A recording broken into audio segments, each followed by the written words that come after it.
Egg freezing is increasing popularity among younger women, and Dr. Drew Moffat is here to talk more about why this is important to some women. And good morning, doctor. How are you? Great, great. So we were talking egg freezing, and let's explain what egg freezing is first before we get into why women are doing this more and more. Right. So the idea is freezing an egg so it can be used in the future for different reasons. There's lots of different reasons why people might need it, but it's basically freezing an egg rather than like freezing an embryo or something. So, and over at Arizona Reproductive Medical Specialists, you guys have been studying this. You've been making sure that you guys have all the right things in place for when women want to do this, correct? Yeah, we've been doing it for quite a long time, and it turns out that egg freezing is the most difficult thing we do. It's very technician dependent, so even a variation in just seconds can determine whether that egg can become a baby or not.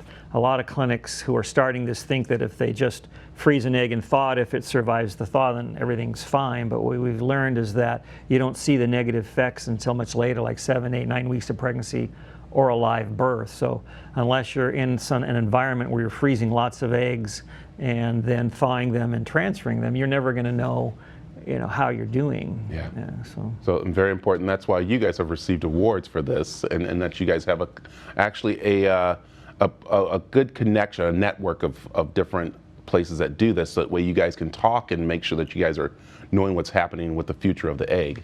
Right, so we're part of Donor Egg Bank USA, which is one of the largest and most successful egg banks in the United States. So what that means is we are constantly freezing eggs, but more importantly, our eggs are being thawed and used by people, and babies are actually occurring. And they have a very rigorous quality control process where they monitor what's happening and give you feedback. So we know that we're good at this, where if all you're doing is freezing eggs and then not doing it for 10 years later, you're never going to be able to know how you're doing. Yeah. So. Why is this becoming popular among a lot of young women, a lot of career women, we could say? Right. Well, unfortunately, what I spend most of my day doing is talking to women who are coming to me and already have a running out of egg problem. They're coming to me in their late 30s, early 40s. And the big thing they say is if somebody had only just told me about my biological clock, I would have made different choices. And the choices that people are doing now, they're informed, they're saying, hey, let's freeze eggs when I'm younger and the eggs are good, and then I can use them in the future. And so I just wish more people would do that so I could spend less time giving bad news to people. And you're finding out that women who, they want to have families down the line, as you said, and they want to get them, healthy.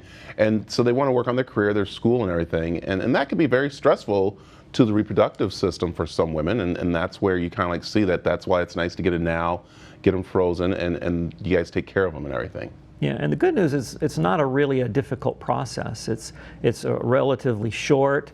There are details, but they're small details, and we can take you through it. So it's not this big thing, Yeah, I know that's what everyone gets, when they hear about egg freezing, they start thinking of the sci-fi movies, they start thinking all this stuff, and it kind of like scares them off. But that's when you sit down with them, your team sits down, you walk through the whole process, don't you? Right, yeah. I mean, it's basically, we need to give you some medicine so we can get more eggs at one time.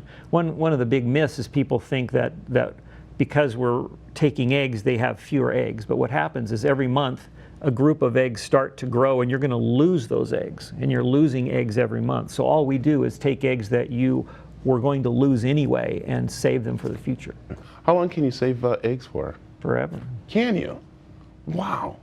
Yeah. So that's amazing, and that's where, and then I was asked, what's sometimes the rate of those eggs becoming children? I mean, is it pretty good? So it is really good now. At Donor Egg Bank USA and at our clinic, our rates vary between 55 and 70%, which are really excellent. So, in the beginning of this, frankly, it was difficult, but we've learned, and now we're very good at it. So. Wow, that is so great. So it's amazing. And it's not just about egg freezing. You talk to them about all different types of ways, of course, of reproductive, which is so important, and talking to both the men and the women. I know we have women topic here, but it's also good to have the men in there discussing their future of having children and stuff. Absolutely. So, it's great. tell them how they can get a hold of you, doctor. Well, the easiest way is go to the website, arizonafertility.com. We have a great website there. Look for fertility preservation, and it's all explained there. All the prices are there, and so it's all good. That's great. Doctor, thanks for coming in. I love this. I get an education from every time he comes in about, of course, the future of having children and stuff. So, Well, thanks for having me. thank you. All right, stick around. We got more of the Arizona Daily Mix coming up right after this.